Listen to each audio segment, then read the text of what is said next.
Willkommen in Mondmanns Outdoor-Küche heute. Heute habe ich kein Video-Equipment dabei, das heißt, dieses Handy-Video ohne gutes Mikro muss heute ausreichen. Denn die heutige Zutat wird nicht gekauft, sondern die sammle ich hier ein, nämlich Holunder. Genauer gesagt Holunderblüten.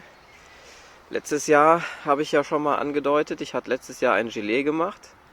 Dieses Jahr wird es ein Sirup werden. Und auch dafür brauchen wir jetzt wieder hier ein paar Dolden. Holunder wächst eigentlich so ziemlich überall. Aktuell findet man die, ich sag mal zwischen Mai und Juli ungefähr, sieht man hier diese offenen Blüten, diese Dolden. Und davon sammeln wir uns jetzt mal für ungefähr 2 Liter Wasser werde ich nachher benutzen, so 25 bis 30 von diesen Dolden hier. Ich würde euch empfehlen, wenn ihr die sammelt, am besten irgendwo, wo vielleicht nicht direkt Autoverkehr ist. Diese Blüten nehmen nämlich auch Schadstoffe auf. Man kann sie waschen, um das zu reduzieren. Man wäscht dann aber auch sehr viel von den Pollen aus, die eben den Geschmack nachher abgeben. Deswegen würde ich das nicht machen, sondern würde mir irgendwo einen geschützten, schönen Ort suchen, der etwas fernab von der Straße ist. Natürlich immer sicherstellen, dass ihr da auch pflücken dürft. Aber damit fange ich jetzt mal an.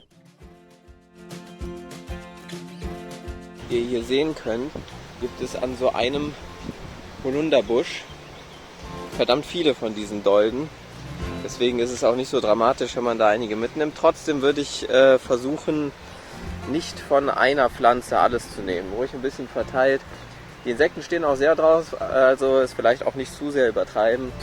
Aber ich glaube, wenn man sich das hier mal anguckt, von der reinen Anzahl her, da sind unsere 25 bis 30 Dolden echt nicht viel. Kann man also guten Gewissens machen.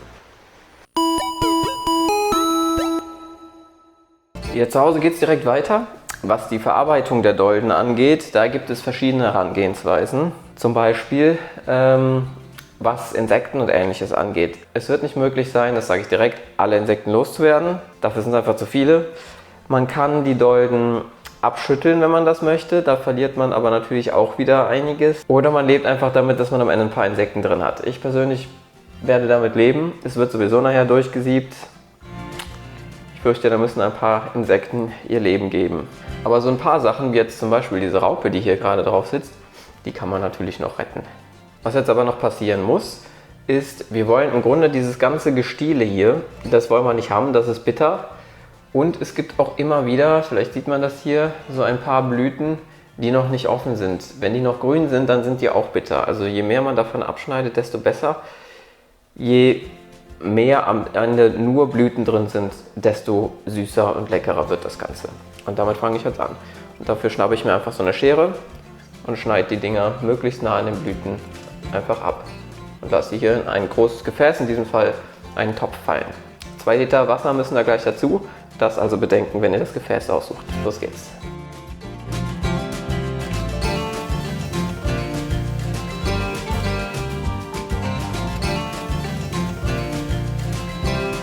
Dazu kommen jetzt Saft und Schale von 2 Zitronen.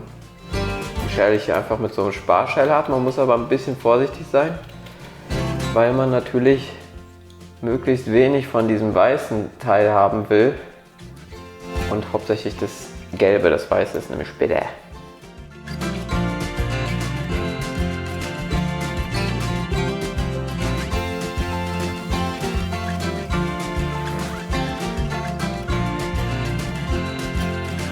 Auf die ganze Suppe kommen jetzt 2 Liter Wasser.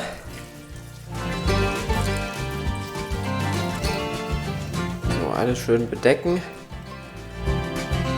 Dann kommt ein Deckel oben drauf und das Ganze kommt in den Kühlschrank und wird dann für 3 Tage durchziehen. In 3 Tagen sehen wir uns wieder. Und 3 Tage später, willkommen zurück in Mondes freaking Küche. Ihr habt richtig gehört, sie ist endlich da. Das heißt, wir können in einer echten Küche fertig machen. Und auf einem richtigen, echten Herd. Dafür jetzt aber erstmal an den Kühlschrank. 3 Tage lang war das jetzt hier drin. Und konnte in Ruhe vor sich hinziehen. Man riecht es sofort, wenn man den Kühlschrank aufmacht. Folie weg. Oh, was ein Geruch. So sieht das Ganze jetzt aus. Guck mal, wie es jetzt aktuell schmeckt. Ich weiß nicht, ob man das auf dem Bild so gut sehen kann. Es ist sehr gelblich. Auf dem Screen sieht es für mich sehr weiß aus. Es wird jetzt wahrscheinlich nicht süß sein. Schmeckt sogar, also schmeckt halt sehr roh. Schmeckt so ein bisschen wie wenn man eine Blume eben im Mund hat. Aber den Zitrusgeschmack, der kommt auch sehr gut raus. Das ist schon mal gut. So, jetzt wird das Ganze abgegossen. Dafür kann man natürlich, wenn man hat, solche Passiertücher nehmen. Man kann auch einfach ein Stofftuch nehmen, wie man möchte. Ich habe jetzt hier einfach ein Sieb mit Küchenrolle. Ich bin mir nicht ganz sicher, ob der Topf groß genug ist, aber ich probiere es jetzt einfach mal. Und dann einfach da reinkippen lassen. Dass wir jetzt die ganzen Blüten loswerden, eventuell Insekten, Ästchen, all so ein Zeug.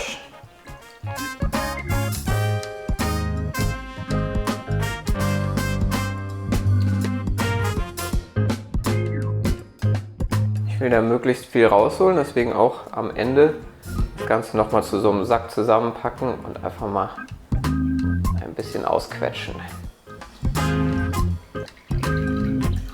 Da kommt, wie man sehen kann, immer noch einiges nach. Das Resultat sollte dann so eine schöne güldene Suppe sein und die kommt jetzt auf den Herd. So, und bei dem, was jetzt passiert, am besten vergisst man das einfach wieder, bevor man es konsumiert. Jetzt kommt nämlich Zucker dazu und zwar genauso viel im Grunde wie Wasser. 2 Kilo Zucker. Und dann wird das Ganze unter Rühren aufgekocht und dann so lange gekocht, bis der Zucker komplett aufgelöst ist. Das war der erste Streich und der zweite folgt zugleich.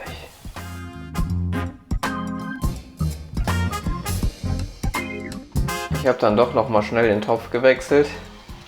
Mit dem Zucker zusammen war er dann doch ein bisschen klein. Und jetzt sieht man auch schon, wie es trüb wird. Der löst sich aber natürlich noch nicht so richtig, der Zucker.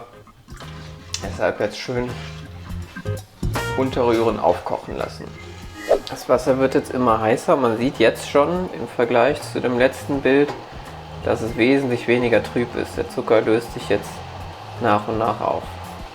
Aber noch kocht es nicht. So, wie man sieht, fängt es jetzt langsam an zu kochen.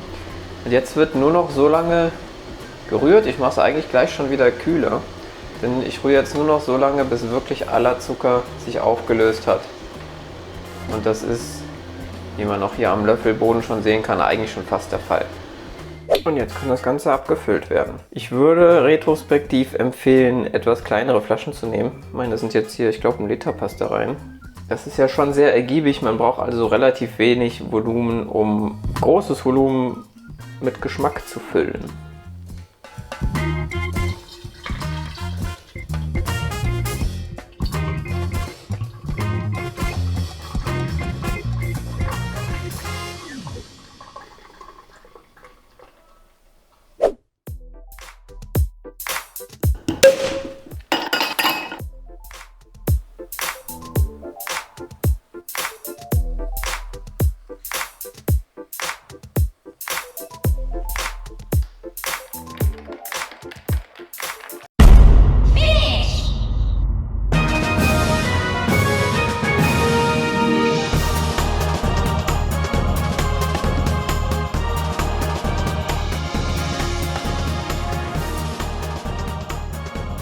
Und damit Prost!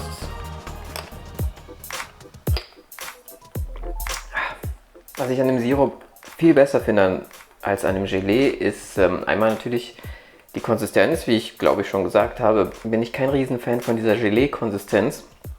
Aber hier natürlich nicht. Und es ist natürlich viel breiter einsetzbar. Man kann es in jedes Getränk kippen, wie jetzt hier in Hugo. Oder einfach eine Schorle, Schrägstrich Limonade. Oder man kann es in Tee machen, Eistee, was auch immer. Man kann es aber auch in Cremes mit rein verarbeiten, ohne dass man am Ende Gelee-Bröckchen hat, sage ich mal. Und ohne dass man es irgendwie verflüssigen müsste, was man bei Gelee dann wieder machen müsste. Deswegen würde ich das auf jeden Fall immer vorziehen. Es dauert eine Weile, ist aber eigentlich nicht so groß aufwendig. Ich glaube, das Aufwendigste ist noch das Geschnippel am Anfang. Und da muss man vielleicht gar nicht so genau sein, wie ich es jetzt war. Und es ist einfach so lecker und es wächst an jeder Ecke. Deswegen empfehle ich jedem, das mal irgendwann auszuprobieren. Ob jetzt Gelee oder Dit. Und es gibt natürlich 1000 Rezepte dafür online. Das ist eins der einfachsten und es ist einfach lecker. Ich würde retrospektiv, habe ich glaube ich auch schon erwähnt, empfehlen, kleinere Gefäße zu nehmen. Einmal habe ich jetzt am Ende doch sehr viel dabei rausbekommen, viel mehr als ich erwartet hätte. Es ist natürlich viel einfacher an Freunde und Familie zu verteilen, wenn man kleinere Gefäße benutzt. Und es ist natürlich sehr ergiebig, das heißt, an einem Gefäß ist man auch sehr lange dran und wenn man es einmal geöffnet hat, wird es natürlich auch schneller schlecht. Das muss man dann in der Zeit erstmal verbraucht bekommen. Vielen Dank fürs Zusehen. Nicht vergessen zu abonnieren und zu liken den ganzen Kram. Und beim nächsten Mal sehen wir uns wieder zu Karten und dann wird in dieser Küche mal wieder richtig gekocht. Bis dahin.